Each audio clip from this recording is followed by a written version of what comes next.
Hi, I'm Jessica Smith, and this is Living Cells, your wellness guide. Welcome to your guide to wellness and health. Today, we're going to talk about how to beat abdominal fat. As a nutritionist specializing in obesity and metabolism, I want to share some tricks with you on how to get rid of that stubborn belly fat. The advice I'm going to give you has an edge over everything else you'll see out there, because lots of people are talking about different ideas, natural supplements, miracle pills, Chinese teas, and questionable diets, all to reduce belly fat. But what I'm going to tell you is based on science, and that's the difference: how to use science to your advantage to beat abdominal fat. You see, in other videos, I've talked to you about how stress makes you gain weight. But more than that, stress makes your belly stick out, it makes your tummy grow, it makes your abdomen bigger. There's a reason for this, and it has to do with the effects of stress. When someone is going through severe stress, or is surrounded by toxic people, the body is forced to produce a stress hormone called cortisol, and cortisol makes the body store fat in the abdominal area. So, if someone is under a lot of stress or dealing with stressful situations, whether it's bad relationships, work problems, family or partner issues, poor sleep quality, bad diet, eating aggressive foods, or not drinking enough water, all these things stress the body. Because the body doesn't think, it reacts. When there are stressful conditions affecting the body, whether it's through diet, relationships, digestion, or sleep, all of this triggers a hormonal reaction involving cortisol, which makes your belly grow outward. And there's no way around that. Now, let's talk a little bit about how to tackle this problem of abdominal obesity scientifically, using science to your advantage. Look, if we understand how this fat ends up there and why, no matter how much effort you put in or what you do, it doesn't go away. And that little love handle is always there, even if there's no beach in sight. I want to explain what's behind it. What's behind it is always this: to have fat, there has to be frequent spikes in blood sugar, which is glucose, and excess insulin. When you have too much glucose and too much insulin, which is what the pancreas produces, you mix them, and now you've got one thing: fat. How is fat created? Easy, blood sugar goes up, and to counter that, the pancreas increases insulin, which causes that excess energy to be stored as adipose tissue, which is fat. If glucose and insulin don't spike, it's harder to gain weight. So, when you're looking at your belly sticking out, what are you looking at? You're looking at a condition where there's been an excess of glucose and insulin. This is well documented scientifically. Now, I'm going to give you a solution, because if you really want to beat this, you need to manage something you might not be familiar with, but that I'm going to explain. It's the very important topic of fasting insulin. We're all used to going to the doctor, and the doctor says, go to the lab, get these tests done. Fasting glucose, lipids which are fats, cholesterol, various things, but they almost never ask for fasting insulin.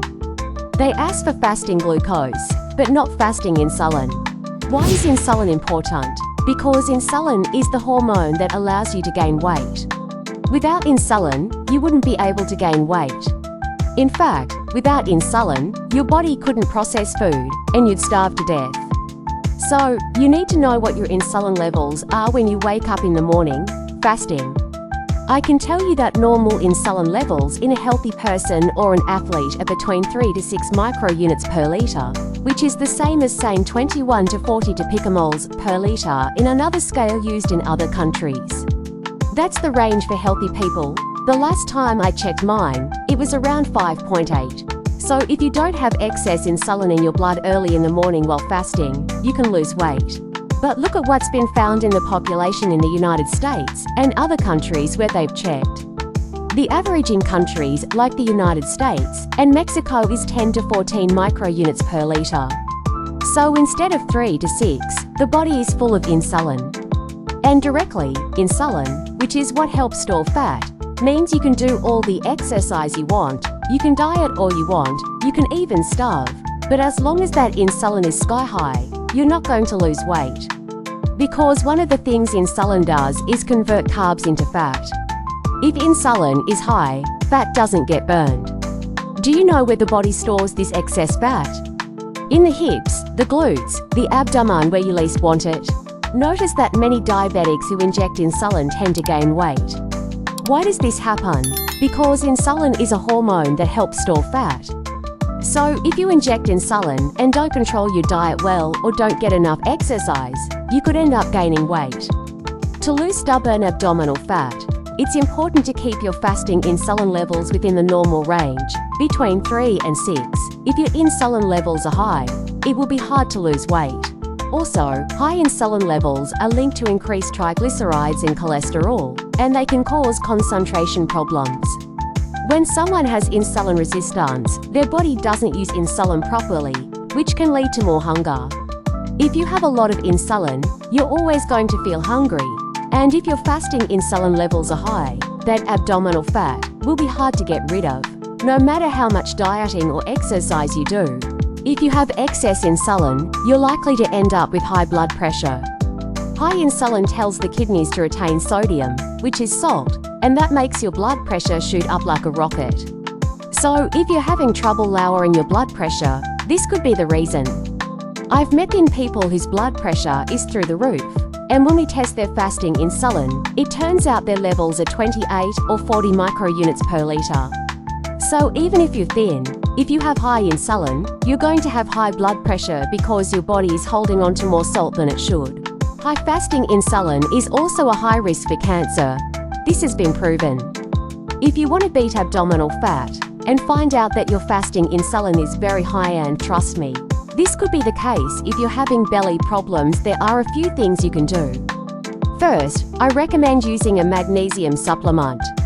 Magnesium is a mineral that helps regulate insulin levels in the body and improves insulin sensitivity. You can take a magnesium supplement of 200 milligrams per day, preferably at night, because it also helps relax the body and improve sleep. Consult your doctor. Don't be afraid of potassium. Potassium is also crucial because it helps reduce insulin resistance. You can get potassium from foods like avocado, spinach, and coconut water, among others. If you decide to use a potassium supplement, it's recommended to consult your doctor first, as too much potassium can affect heart function. And I strongly urge you to reduce stress, as long as there's a lot of stress affecting your nervous system. Not only will your sleep and abdomen be affected, but you'll also have insulin resistance. So, friends, practice meditation or any activity that helps you stay relaxed and keep stress in check. So, you can tackle the problem and eliminate any issues you have if you control your insulin levels and bring them into the normal range. But do it by measuring. Don't rely on faith and hope. Measure it in a lab, and you'll see that you'll succeed. And as I always tell you, friends, remember, health isn't everything, but without it, everything else is nothing. Take good care of yourselves, and we'll see you in the next episode of Living Cells. Until next time.